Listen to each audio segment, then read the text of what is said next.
All these headlines have overshadowed a bunch of other stories, one of which we're going to open with tonight. As it happens, the effort to kill Obamacare is not the only contentious part of the new Republican health care bill. The American Health Care Act would also cut off federal funding for Planned Parenthood. That amounts to more than $500 million a year, about 40% of its budget.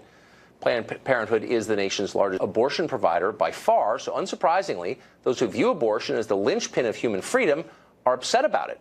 The Trump administration says it will happily restore the funding to Planned Parenthood as long as it stops providing abortions. The group says it's not interested in that.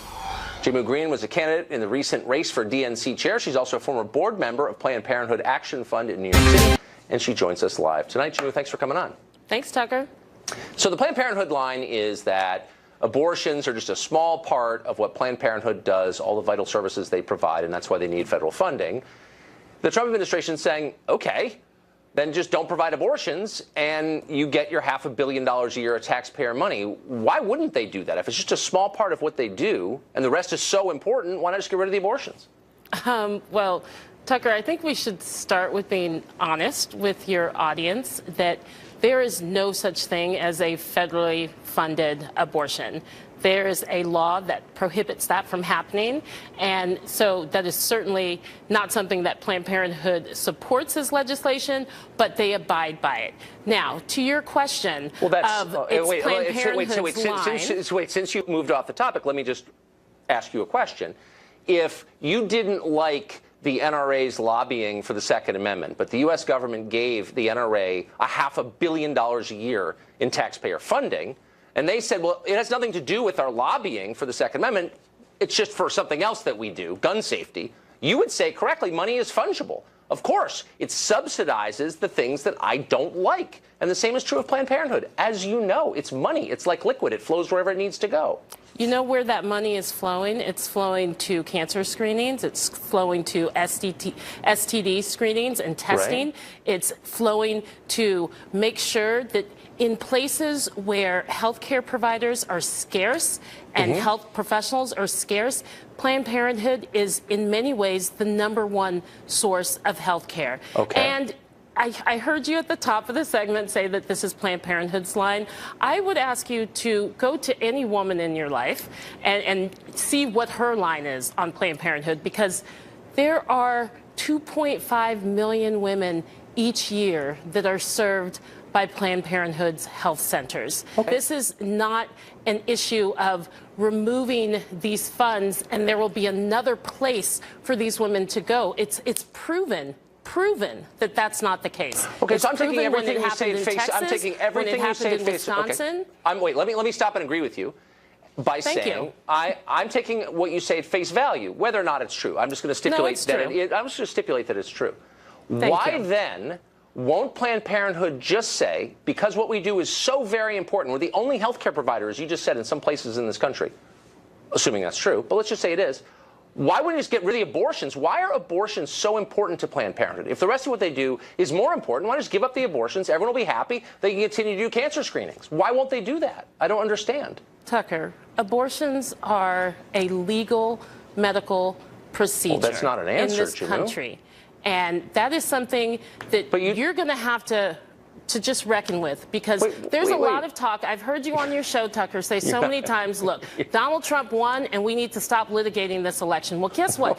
I've never said that, actually. The question of the legality of abortions was decided before the two of us were even born. This is a legal medical procedure. First of all, I was born in 1970. Stop. You just undercut your own argument. You just said it is the law that taxpayer dollars do not fund abortion. Now, it's the law for a reason, because we don't as a country consider abortion just like any other medical procedure. I'm not contesting its legality. I'm aware of what Roe v. Wade says.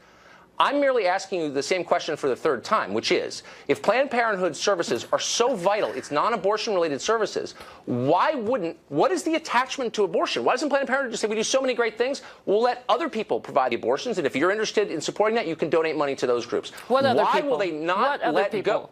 Tucker, seriously. Well, let's look at, because of Planned Parenthood and the services they provide and the education that they provide in communities and even in schools, unintended pregnancies You're not going to answer my question, are you?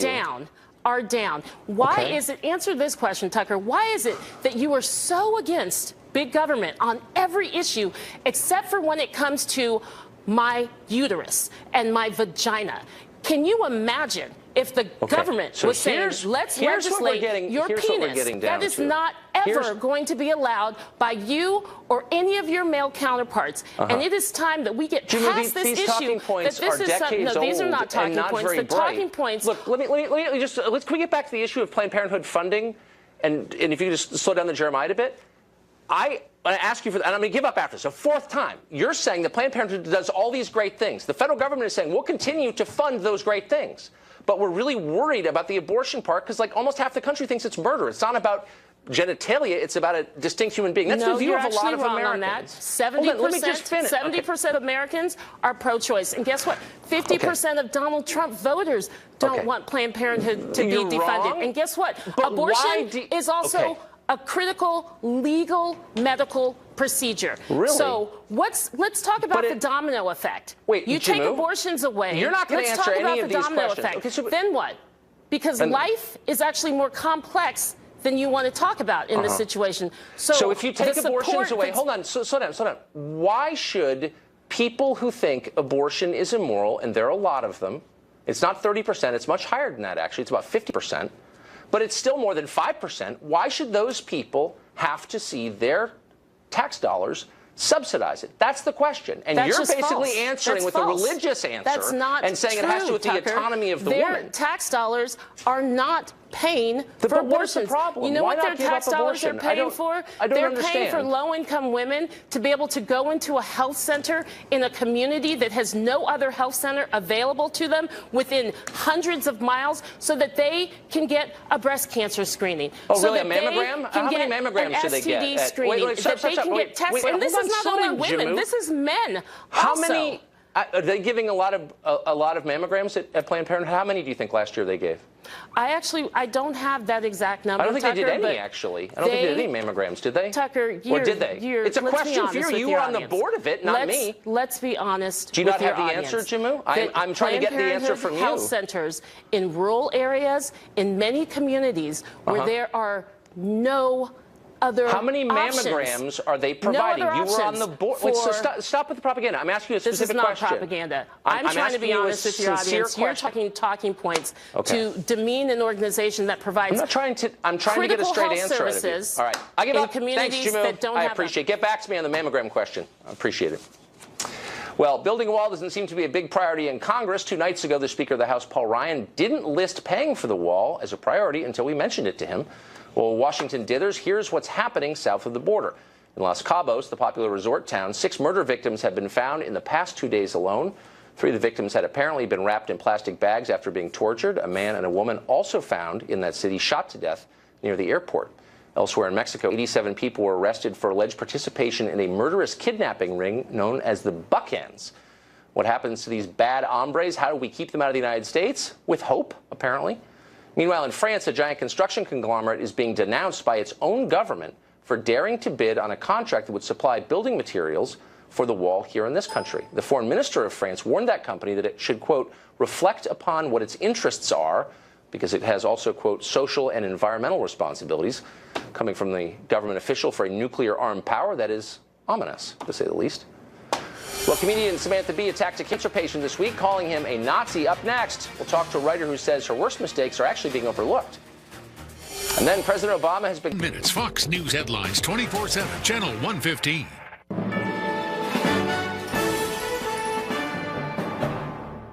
My Piper sofa and love seat. Cool contrast piping, comfy Bobo-Putic seating, and 8 Toss pillows in stock in brown or gray. Both pieces only $7.99. No way. Yes way. Only at My Bob's Discount Furniture. The Jeep brand presents Great Moments in the Great Outdoors. April 27th, the Wright family learned to live off the land. Ow. June 18th, Dave unleashed his inner hamster. August 9th, Brian Jr. looked away from his phone for 3 whole minutes. Find your moment with great deals at the Jeep Spring Clearance event. Well-qualified current lessees get a low-mileage lease on the 2017 Jeep Grand Cherokee 4x4 for $239. The Spencer Queen Bedroom from Bob's Discount Furniture, only $12.99. It comes with plenty of storage, some of it hidden. Why? Because even though you no longer have any privacy, some of your sensitive stuff still can. Bob's Discount Furniture. Untouchable values every day. Comedian Samantha Bee is having a pretty tough week. During the Wednesday night episode of her show Full Frontal, she told this joke. Watch. This year, the bow ties were gone, replaced by Nazi hair. Nazi hair, Nazi hair. Kind of a lame joke in the first place, but it turns out that one of the men that she ridiculed, Kyle Coddington, has stage 4 brain cancer. Oops. Most of the backlash against Bee focused on the fact that she attacked a cancer patient, but Joe Concha of The Hill had a smarter take. Regardless of the man's medical status, he asked, why was it okay to call him a Nazi in the first place when he couldn't defend himself? Joe Concha joins us now. So, Joe, this seems consistent with her show. I'm not a watcher. Is this kind of thing, is this sort of this normal joke on the Samantha Bee show? It's a very hateful show, Tucker. This is what late night has become, unfortunately. It's no longer the days of David Letterman before he became a curmudgeon, or Jay Leno, of course, Johnny Carson. This is what it's about. And look, that is the main focus here. Not so much, they wouldn't have attacked this kid if they knew he had stage 4 cancer and was going through chemotherapy. Any reasonable person would say that. But when you, on national television, show a 20-year-old college student and you call him a Nazi, in the context of his hair, in the conference that he is attending, here are the consequences that could happen. Take the cancer part out of this. He goes back to campus. Do you think he gets mocked and bullied? Well, given the hostility on college campuses, probably. And then what happens next? He either brushes it off or it goes in another direction that we've seen on so many college campuses, and that is that it spirals into a thought process of possibly even hurting yourself or worse. We saw it at Rutgers in New Jersey, where a kid was exposed as being gay, and before you knew it, he drove up to the George Washington Bridge, Tucker, and he threw himself off. That's how quickly these things can spiral out of control. And Samantha Bee has yet to apologize for calling this kid and other kids there a Nazi. Instead, she does this half-baked apology like, we're sorry we offended you. Hey, Samantha, here's an idea. Why don't you pick up a phone, because this kid has stage 4 cancer. There is no stage 5, and apologize to him directly by phone in your own voice instead of a stupid tweet that wasn't even an apology in the first place. Sorry, I don't get emotional, Tucker, but this really got me angry. Well, it also seems, and here's the other problem, it doesn't seem very funny. I mean, is this a state of play in late night, kind of political lectures rather than jokes? Oh, well, I don't know if you caught Stephen Colbert on election night. He does a special on Showtime, and it's supposed to be a celebration of Hillary Clinton's victory. And he doesn't even have any jokes planned if Hillary actually lost. And he doesn't know what to do when it's clear that Trump is going to win. So he has somebody on his panel, and her name is Jana Friedman. She's an alleged comedian. And he says, so how you feeling right now? And let me give you the quote, because this is what comedy is in 2017. She says, I feel as if I'm about to give birth to a baby that's already dead. Ugh. Stephen Colbert is a devout Catholic. We hear it all the time.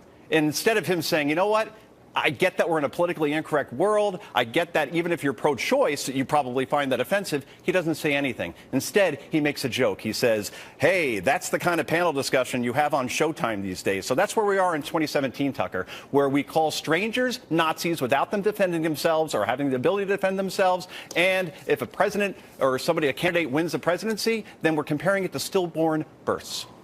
So here's something I did find kind of funny. None of that's funny, as far as this is funny. So I read the other day where Samantha Bee was going after somebody for not being diverse enough. Someone is racist and hasn't reached the elevated moral status of Samantha Bee. Yeah. Everyone's not hiring enough women of color, I think, was her accusation. Here's a picture of, I think I took this from your column. Here's Samantha Bee and her writers at one of the endless award ceremonies.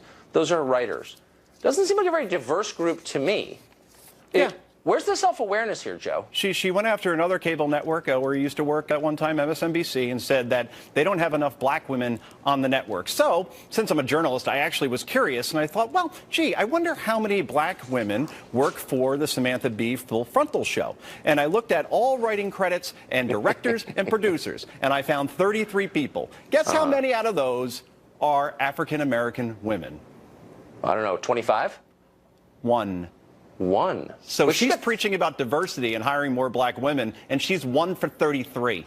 And calling people Nazis. She's got 33 people writing for her show? No, it's writers, directors, and second producers, all in aggregate. That's a lot. Is her show like 8 hours long? How long is it? It's once a week, and I believe it's an hour. That's Would you like that kind of staff here? Or do you have the same thing? Yeah, right? I mean, I could make my Cocker Spaniel a star with a staff of 33. And it would be more diverse than her staff, I'll tell you that. That's hilarious. You own a Cocker Spaniel. I didn't see that coming. Yeah, we do. Joe, thanks. Great to see you tonight. Good to see you. Thank you. Well, up next, the press claim illegal immigrants almost never commit crimes, and if anything, they're more law-abiding than you are. Way better than you are. We'll talk to Ann Coulter, who says that's not true. Stay tuned. Trace? Hey, Tucker, this was kind of an I told you so moment for some right-wing publications and others who in recent weeks have been bandying about this theory that holdovers from the Obama administration were leaking information to derail the Trump presidency, and that the former president himself was staying in Washington to be actively involved in an alleged shadow government. Then Pennsylvania GOP Congressman Mike Kelly, speaking at a private dinner with fellow Republicans, said this. Listen. President Obama himself said he was going to stay in Washington until his daughter graduated. I think we ought to pitch in and let him go someplace else because he's only there for one purpose and one purpose only, and that is to run a shadow government that is going to totally upset the new agenda. As soon as the private dinner comments went public, they created a ton of interest. But Congressman Kelly wasn't alone in his suspicions. Today, White House Press Secretary Sean Spicer said this. Watch. I don't think it should come as any surprise that there are people that burrowed into government during 8 years of the last administration and, you know, may have believed in that agenda and want to continue to seek it.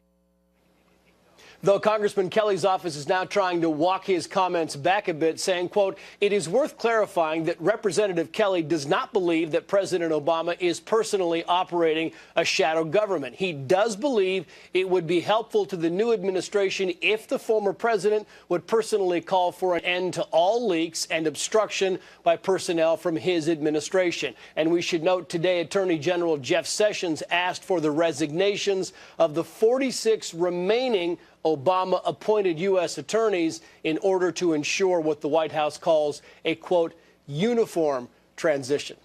Tucker. Trace Gallagher. Thanks, Trace. Well, President Trump has created a new office in the Department of Homeland Security for the sake of tracking crime committed by illegal immigrants here.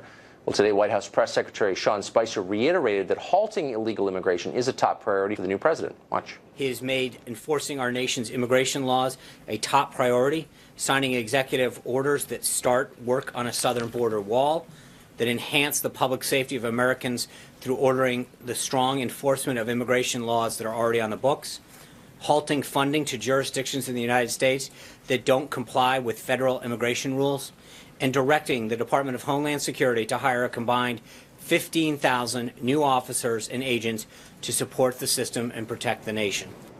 What a waste of time, say the New York Times, the Washington Post, the Associated Press, and virtually everyone else in Washington.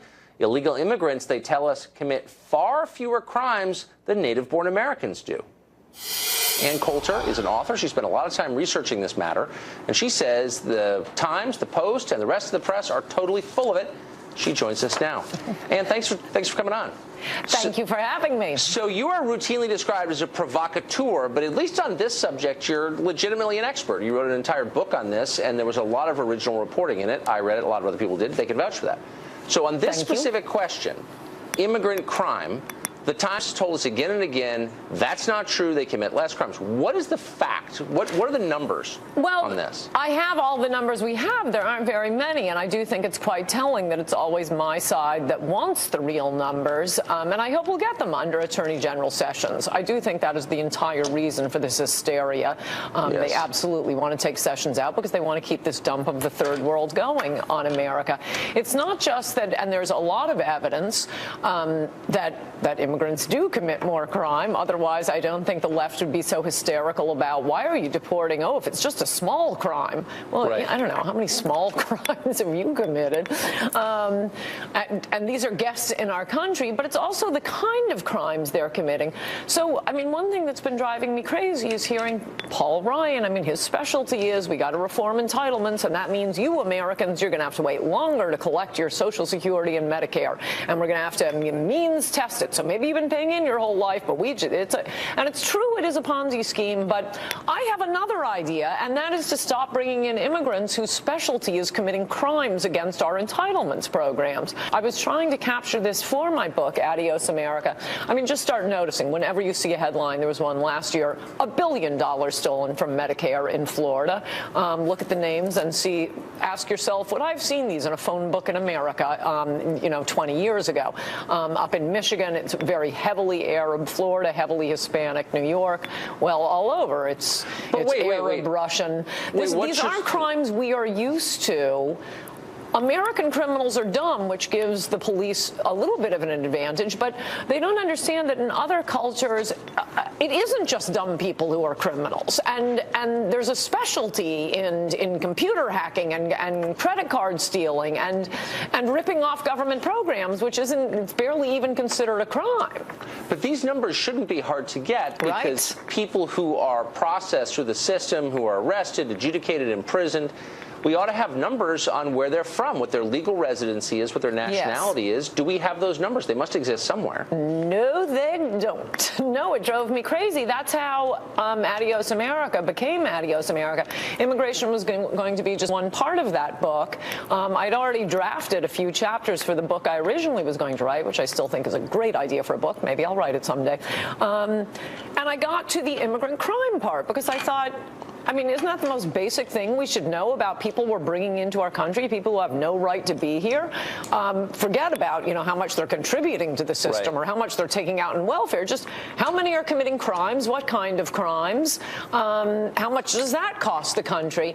And I'm a fanatical researcher, and you cannot get that information. Every time I describe the process of what you find when you go looking for it. The census collects all kinds of information. I can tell you, how many Samoans have battery-powered radios, how many Americans have broken stair railings. But if you want to find out how many immigrants are in prison, state or federal, good luck to you. So, I mean, then clearly this is willful and it's, in effect, a cover-up. It's what's happening in Sweden right now, where the government makes it a policy to lie about the effect of their immigration policy. Yes, that's right. And it's not just that we are bringing in criminals. I mean, you'll always hear, even if it were true that immigrants, and I mean legal and illegal, were committing fewer crimes, no, the number we want is 0.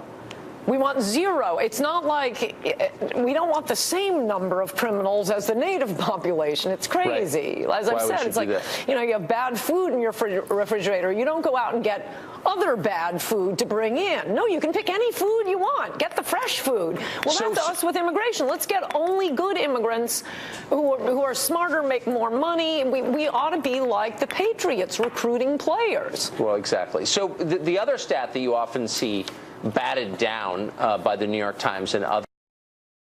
5 years you're here, if you're a guest in our country, was the biggest cost savings of welfare reform. Huh. And it's all been overturned by now, by the way. Thank you. Well, and that's the question. So there's no factual basis to the claim that immigrants consume welfare at a lower rate than Americans. No, it's quite the opposite. I mean, Center for Immigration Studies has the numbers. I think generally what they're talking about is what used to be called aid to mothers with dependent children. There's one particular, one particular. If you would define all other forms of welfare, subsidized housing, Section 8, food stamps, free health care, if none of that, or Social Security disability, if none of that is called welfare, so they're looking at one program, and also, B, if an illegal alien drops a baby in America, well, that's not an illegal immigrant. It's maybe an immigrant. But suddenly the baby is allegedly an American citizen, something no Congress has ever passed that law. No court has ever upheld that. A child born in America is not a citizen, and I hope Trump starts enforcing what the real law is. Ann Coulter, thanks for joining us. Thank you. Great to see you. Up next, there's not a lot of evidence that Vladimir Putin hacked the election. Okay, none. But there's plenty that he wants fracking to be banned. We'll talk to a fracking foe about whether his campaign has become a means for Russia to hurt the United States.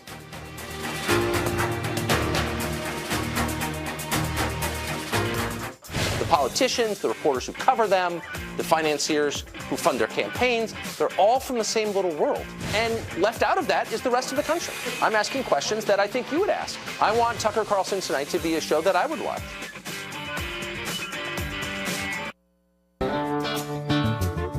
May your hands always be busy. May your feet always be swift. May you have a strong foundation when the winds change and shift. May your heart always long live brotherhood, and long live the truck that holds it together. Accused of, quote, hacking the U.S. election, but he may be trying to hack U.S. energy policy as well. Recent reports by U.S. intelligence stated that the Russian government used Russia Today, its English-language propaganda outlet, to air dozens of anti-fracking documentaries and stories. So if Russian support delegitimizes the presidential campaign and the Trump administration, does it also delegitimize the anti-fracking movement? Scott Edwards is co-director of the Food and Water Justice Project and an anti-fracking activist. He joins us from New York. Scott, thanks for joining us. Sure. Thanks for having me on, Tucker. So it's a simple question, and it's one that we have to ask in the middle of this new Cold War.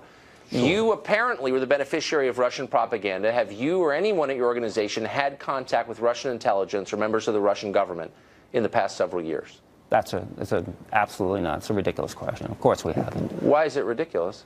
Why? Because we work on fracking for the very, very troubling impacts it's having on American health, safety, and welfare. It has nothing to do with what anybody else, when any foreign leader thinks about fracking. I don't know what Putin thinks about fracking. I don't care what Putin thinks about it. We do know what he thinks about it. The U.S. intelligence. Well, no, but you do too. You're an American. You must have read the U.S. intelligence report on the Russian influence on the election, and it said the Russian government has mounted an anti-fracking campaign in the United States. It aired it publicly on RT, a bunch of documentaries. I'm sure you agree with them. Listen, so it's a fair question. Were you hacked as well?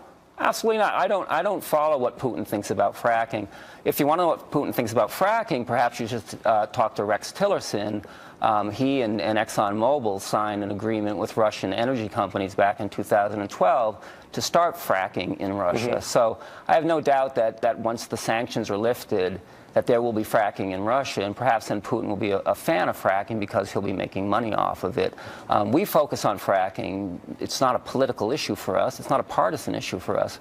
We focus on fracking because of the documented significant impacts that fracking is having on surface water, on air quality, on climate. That's why we work on fracking, not for partisan reasons, not for political reasons.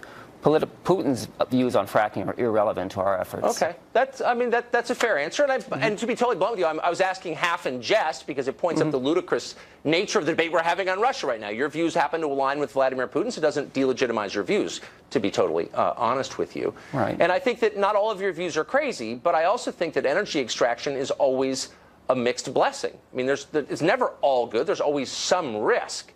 But given that fracking, whatever risks it entails, has also basically made the United States energy independent and lowered the cost of energy for poor people in this country. There's a lot of goodness that comes out of fracking. Will you at least acknowledge that it's been really good for huge parts of the country and we're less dependent on the Saudis? Like, why is that bad? No, it's another form of fossil fuel extraction. Well, it's been bad for this country. By definition. For example, in Pennsylvania in 2014, they released the results of 243 instances of groundwater drinking water contamination from the practice. If you look at Wyoming, Texas, Colorado, again in Pennsylvania, Dimmock, case after case after case of how fracking is impacting the health, safety, and welfare of Americans on a regular basis. A recent report last week just estimated out of the thousands and thousands of wells in this country that up to 17% of them are experiencing leaks on a regular basis.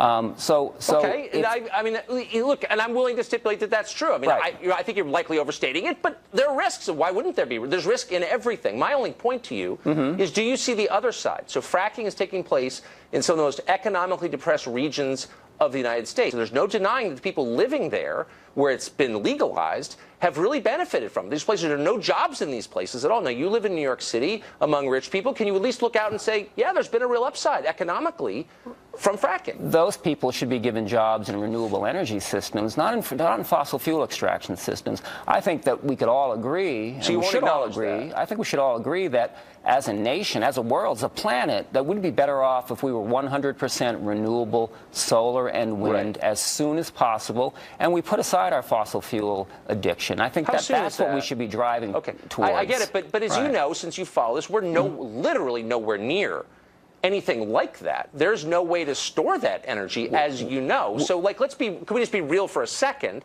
We'd all like to see wind and solar as the basis of our energy program, but we're not 10 years away from that. We're not 20 years away from that. So why can't we just say that out loud, or do we have to pretend it's going to happen tomorrow? We're not 100 years away from that if we allow ExxonMobil and the other energy companies to dictate what our energy policies are in this country, which is what we've been doing. I mean, we look around this world and we see a country like a highly industrial country like Germany, July 25th, 2015, the summer of 2015, 2016, they achieved 78% of their electricity needs through pure renewable energy. Small developing countries like Costa Rica is up to 99% renewable. Even Uruguay is now at 95%. That's totally. I mean, throwing Costa Rica in a non-industrial country like that is just. I just raised Germany. It's just Germany silly. is an industrial nation. 78%. What I don't understand, though, Tucker, is you're a conservative. You believe in American exceptionalism.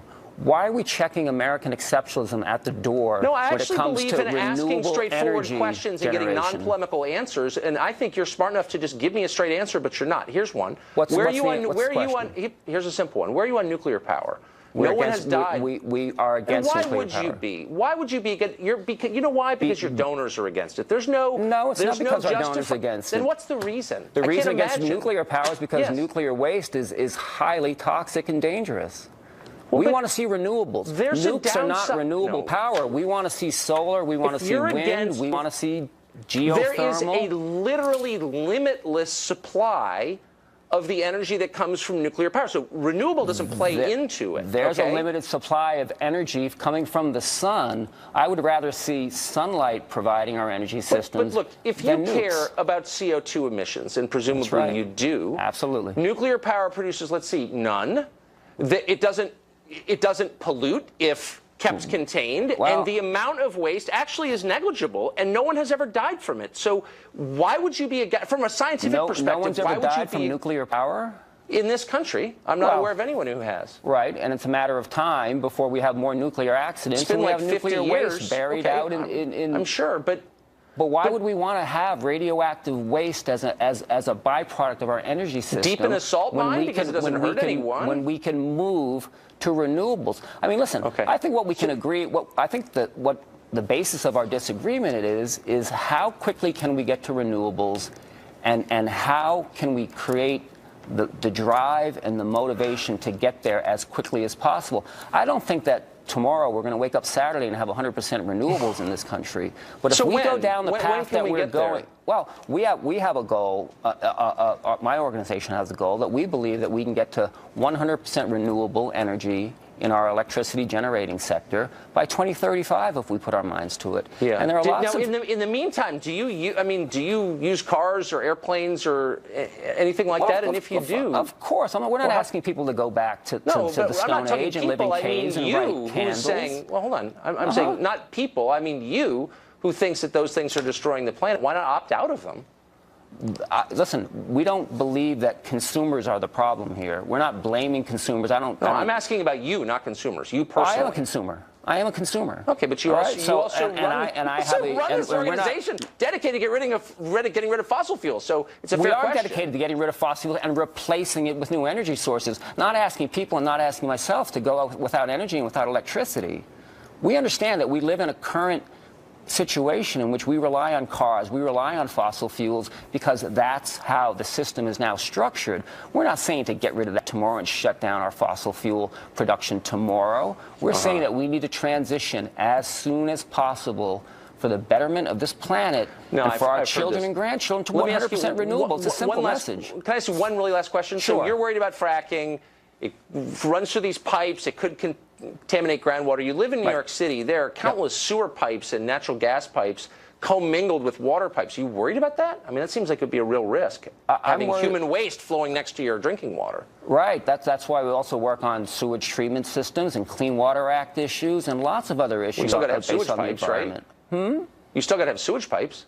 You absolutely do have to have sewage pipes until we come up to a better technology. Yes, we do when we work on it. The difference between sewage pipes and fracking pipes is sewage pipes are regulated, highly regulated under the Clean Water Act. Listen, it was no mistake back in 2005 when Dick Cheney and Halliburton and his buddies passed exemptions from literally every environmental law, every law in this country that heard the word clean, healthy, and safe in it for the fracking industry. That's not an accident.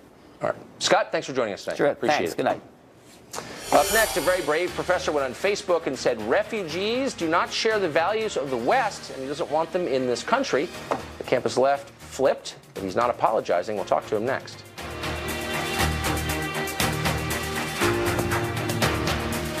Dan Demetriou is a professor at the University of Minnesota at Morris. He recently posted a critique of immigration on Facebook. He wrote that illegal immigrants, quote, are harmful to an economy about to automate, especially when it's a welfare state. Refugees are even worse, he said, because, quote, many adhere to a religious political cult with repulsive values. Angry students protested, won't even call the comments, quote, an abuse of privilege. But the professor is not apologizing. He joins us tonight from Sweden, where he is on sabbatical. Professor, thanks a lot for joining us. Hi, Tucker. Thanks for having me on. So here's part of what you wrote about refugees. You said, and I'm quoting, no country has ever taken the current crop of refugees and made it work. No school with many refugees or illegals is a good school. None of their neighborhoods are safe. Not everyone has an extra $100,000 to avoid them. Pretty direct. What was the response to that? Yeah, well, I wrote that during the heated moments after the president's first travel ban. Many of my academic friends were posting their own heated rants, and I thought I would provide some pushback. I felt that the narrative had somehow switched from wretched refuse yearning to be free to a more they're the best of us model. So I wanted to speak out a little bit and point out that, look, I mean, if we're taking refugees, this is an act of charity. This is something that we're probably taking a hit on. And we can't discount the hard work and often successful work we do as parents and educators of training up the next generation of Americans and act like somebody arriving on our shores who come from the worst circumstances in the world and who are taught views that are antithetical to our own is on average, prepared to be as good an American as our own children. Right.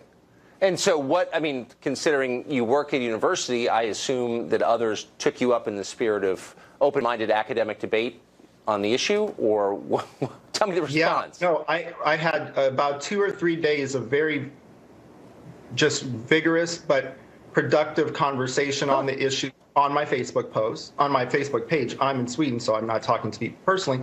But, you know, almost all my friends are on the left.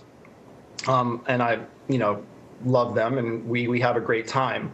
But somebody took a screenshot of the post and lifted in isolation from the everything that my friends know about me and the other views that I have, and which are quite nuanced about the issues, circulated it. And including some faculty members circulated it. And even taught lessons with the screenshot anonymized in their classes. And so it sort of created a bit of a controversy on campus. I bet it did. So you're in Sweden now. Is your time there confirming or refuting what you wrote on Facebook? Well, confirmation bias is a worry, but it is confirming. I think there were 5 murders this week in Stockholm. The people I'm talking to in Sweden are very distressed about what's going on here. Interesting. Dan, I'm amazed you didn't get fired for writing that. But thanks for joining us. You know, I hope you'll come back when you get back from Sweden. I'd love to hear what you saw there. Thanks, Tucker. Will do. Coming up, what if we told you the federal government was spending billions and the effect was to kill 50,000 Americans a year? That's next.